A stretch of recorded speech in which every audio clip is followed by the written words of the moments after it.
Hello, ഞാൻ YouTube channel തുടങ്ങിയിട്ട് കുറേ റാൻഡം വീഡിയോസ് അപ്ലോഡ് ചെയ്തു.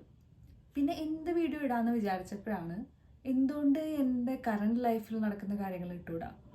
അറ്റ്ലീസ്റ്റ് അത് ആർക്കെങ്കിലും എന്തെങ്കിലും ഇൻഫോർമേഷനോ ഹെൽപ്ഫുൾ ആയാലോ. സോ ഇന്ന് ഞാൻ പറയാൻ പോണത് ഞാൻ എങ്ങനെയാണ് ഒരു ലാൻഡ് വാങ്ങിയെന്നുള്ളതാണ്. ഓഫ് കോഴ്സ് എൻ്റെ കയ്യിൽ കാശില്ല, എനിക്ക് ആകെ ഉള്ളതൊരു ജോലിയാണ്.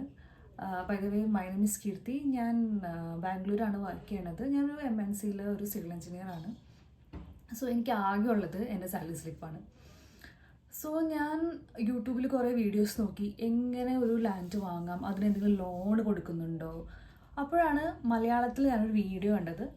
ആൾ ലാൻഡ് ലോൺ എടുത്ത് വാങ്ങിയിട്ട് വീട് വെച്ചിട്ടുള്ളത്. സോ ഞാൻ അതെൻ്റെ ഫ്രണ്ടിൻ്റെ അടുത്ത് ഒന്ന് ചോദിച്ചു, ഇങ്ങനെ ലോൺ ഉണ്ടോ എന്ന് ചോദിച്ചപ്പോൾ ആൾ പറഞ്ഞു, യെസ്, അങ്ങനെ ഒരു ലോണുണ്ട്.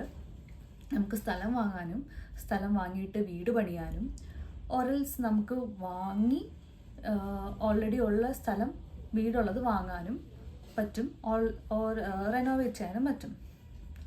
സോ ഞാൻ എൻ്റെ നാട്ടിലെത്തി, നിയറസ്റ്റ് ബാങ്കിലൊക്കെ എൻക്വയർ ചെയ്തു. സോ നാഷണലൈസ്ഡ് ബാങ്കിൽ നിന്ന് തന്നെ എടുക്കാം എന്ന് തന്നെയായിരുന്നു എൻ്റെ ഒരു തോട്ട്. സോ ഞാൻ നിയർ ബൈ ഉള്ള ഒരു ബാങ്കിൽ അപ്രോച്ച് ചെയ്തു. So everything was fine. Manager, every one ഭയങ്കര ഹെൽപ്ഫുള്ളായിരുന്നു. സോ ഞാൻ അതിനു വേണ്ടിയുള്ള ഡോക്യുമെൻറ്റേഷനൊക്കെ സ്റ്റാർട്ട് ചെയ്തു. ഫസ്റ്റ് ഉള്ളത് ഒരു ലാൻഡ് ഐഡൻറ്റിഫൈ ചെയ്യുന്നുള്ളതാണ്. സോ എനിക്കിഷ്ടപ്പെട്ട വീടിനടുത്തുള്ള കുറച്ച് കാം ആൻഡ് ക്വയറ്റ് ആയിട്ടുള്ള ഏരിയയിൽ എനിക്ക് ഒരു സ്ഥലം ഇഷ്ടപ്പെട്ടു. ഞാനതിന് അഡ്വാൻസ് കൊടുത്ത് അതിൻ്റെ എഗ്രിമെൻറ്റ് എഴുതി ആ ലെറ്ററും എല്ലാം നമ്മൾ ബാങ്കിൽ സബ്മിറ്റ് ചെയ്തു. സോ അതിൻ്റെ ബാക്കി വീഡിയോസ് അടുത്ത എപ്പിസോഡിൽ പറയാം.